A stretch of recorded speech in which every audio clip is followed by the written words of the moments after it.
Longganisa na sinangkapan ng malunggay, ibinida ng ilang estudyante sa Lawag City. Ating tikman sa report.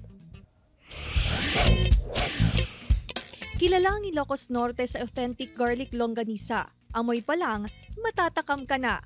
Produkto rin mismo ng Ilocos ang bawang kaya siguradong fresh at malasa.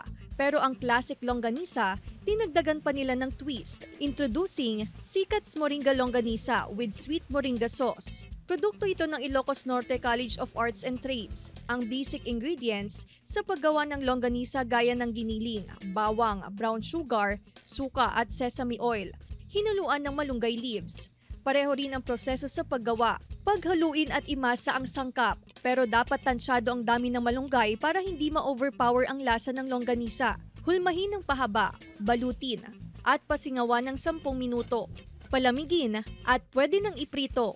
Dagdag sustansya rin ang kanilang homemade moringa sauce. Mga bata, gusto nilang kumain ng vegetable.